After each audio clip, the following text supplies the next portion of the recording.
नमस्कार। YouTube channel पर आप सभी का स्वागत है। मैं राजकुमारी सेन, सहआचार्य हिंदी, सेठ मुरलीधर मानसिंह का राजकीय कन्या महाविद्यालय भीलवाड़ा।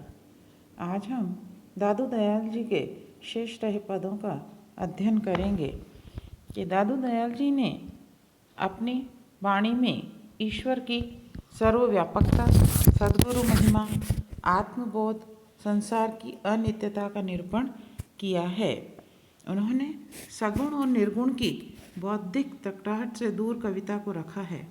उनकी कविता में प्रेम की अभिव्यक्ति है और यह प्रेम निर्गुण निराकार ईश्वर के प्रति है। निर्गुण भक्त कवि होने पर भी इन्होंने ईश्वर के सगुण स्वरूप को मान्यता दी है। इनकी भाषा सरल एवं सहज है।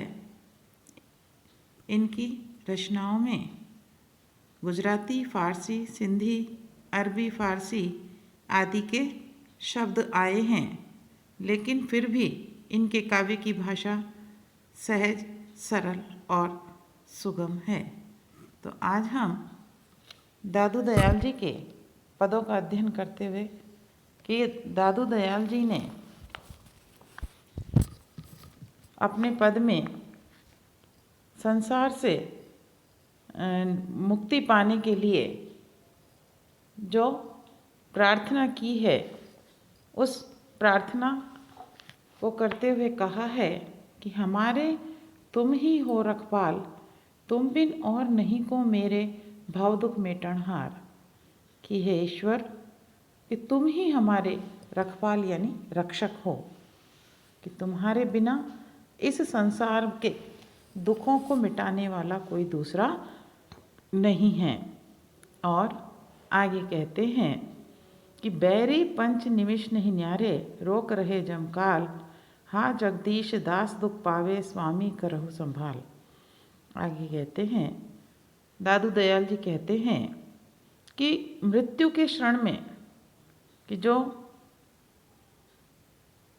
शत्रु है, बैरी यानी शत्रु, पंच यानी 5 और निमिष यानी क्षण, कहते हैं कि इस मृत्यु के क्षण में जो 5 ज्ञानेंद्रियां रूपी शत्रु है, वह शत्रु इस शरीर से अलग नहीं हो रहे हैं।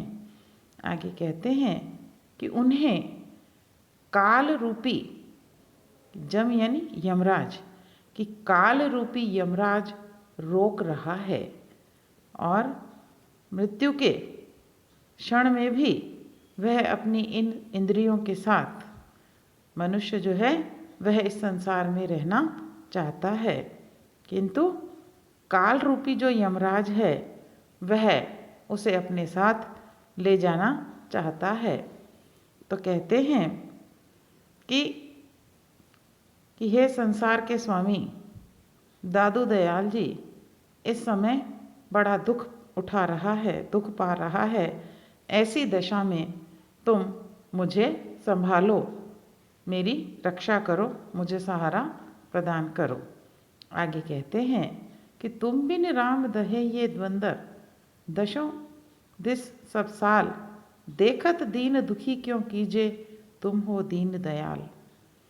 आगे कहते हैं कि हे राम, कि तुम्हारे बिना इस संसार के द्वंद्व यानी झंझट और साल यानी दुख,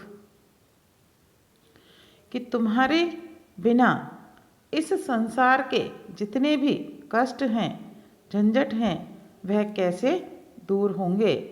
कहते हैं क्योंकि 10 दिश यानी चारों ओर, कि चारों तरफ से दुख ही दुख जो है वह दिखलाई दे रहे हैं, और यह सब देखते हुए भी हे ईश्वर, तुम हमें क्यों दुखी कर रहे हो। आगे कहते हैं क्योंकि तुम तो दीन दयाल कहलाते हो, इसलिए तुम्हें अपने नाम के अनुसार अपने भक्तों की रक्षा करनी होगी।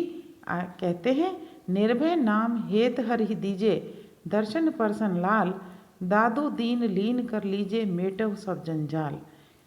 दादू दयाल जी कहते हैं कि हे भगवान, हे ईश्वर, हे परमात्मा, आप अपने नाम की जो हितकारी शक्ति है उस शक्ति को प्रदान कीजिए, जिसके कारण मैं आपके कि दर्शन और पर्शन यानी स्पर्श करना, कि मैं तुम्हारे दर्शन और स्पर्श कर पाऊँ, इस प्रकार की शक्ति मुझे प्रदान कीजिए। अंत में दादू दयाल जी कहते हैं कि हे परमात्मा, आप मुझे कि अपने में मिला लीजिए, लीन कर लीजिए और इस संसार के समस्त दुखों को दूर कीजिए। मेटहु यानी मिटाना या दूर करना, जंजाल यानी कष्ट, कि इस संसार के समस्त कष्टों को तुम दूर कीजिए।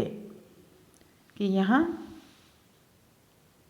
संसार ईश्वर को कि संसार के मुक्ति प्रदाता के रूप में बतलाया गया है कि ईश्वर ही है जो अपने भक्तों की दुखों को दूर करता है, कष्टों को दूर करता है। कि यहाँ अनुप्रास अलंकार है। आगे कहते हैं कि मुने यह अचंबो थाए, कीड़िए हस्ती विडारियो तैने बैठी खाए। इस पद के माध्यम से कि दादू दयाल जी ने कि मन के द्वारा आत्मा पर जो अधिकार कर लिया जाता है उसके विषय में बतला रहे हैं कि इस संसार में आकर मनुष्य विषय वासनाओं के अधीन हो जाता है और उन विषय वासनाओं से मुक्ति सतगुरु की कृपा से ही पाई जा सकती है। तो यहाँ पर विषय वासनाओं से मुक्त होकर उस पर ब्रह्म की प्राप्ति कैसे की जाए इसके विषय में बतलाया है। कहते हैं दादू दयाल जी कहते हैं कि मुने यानी मुझे, अचंबो यानी आश्चर्य, कीड़िए यानी कीड़ी, हस्ती यानी हाथी। कहते हैं कि मुझे यह देखकर आश्चर्य होता है कि कीड़ी हाथी को विडार कर यानी मारकर बैठी बैठी खा जाती है। कहने का तात्पर्य कि यहाँ कीड़ी को वासनाओं के रूप में और आत्मा को हाथी के रूप में बतलाया गया है। कि कहते हैं दादू दयाल जी कहते हैं कि कीड़ी रूपी जो मानसिक वासनाएं हैं वह आत्मा रूपी हाथी के वास्तविक स्वरूप को शत विक्षत कर उस पर अपना अधिकार कर लेती हैं। आगे कहते हैं कि जान हुतोते बैठो हारे, अजान तैने ता वाहे, पांगु लोग जाबा लाग्यो तैने कर को साए। दादू दयाल जी कहते हैं कि चतुर मन ने भोली भाली जो सूरत है अर्थात जो आत्मा है उस आत्मा को अपने वश में कर लिया है और यह बात जानकर जो ज्ञानी है, जान यानी जानना, ज्ञानी जो जानता है, जो ज्ञानी है वह हार कर बैठ गया है और अजान यानी अज्ञानी, और जो अज्ञानी है वह वाह करते हैं। तो कि मन जो पांगुलोव यानी पंगु, कि मन जो बिना वासनाओं के पंगु है वह वासना युक्त होकर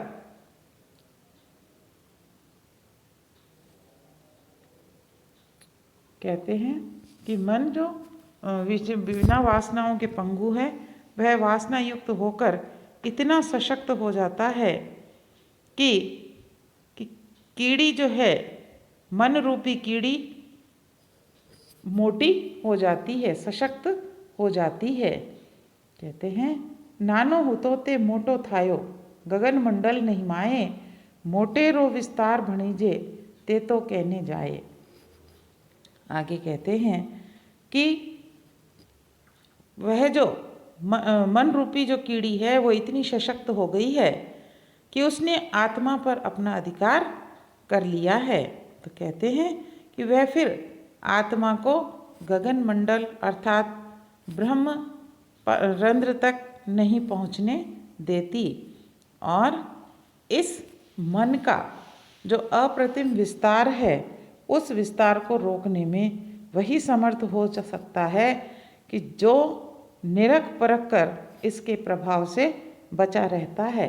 कहने का तात्पर्य जो विषय वासनाओं को के अधीन न होकर मन को वश में रखकर जो स्वयं को परमात्मा की भक्ति में लगा देता है कि वह तो इस कीड़ी रूपी मानसिक कीड़ी रूपी हाथी से कीड़ी से बच जाता है, उसके प्रभाव से बच जाता है।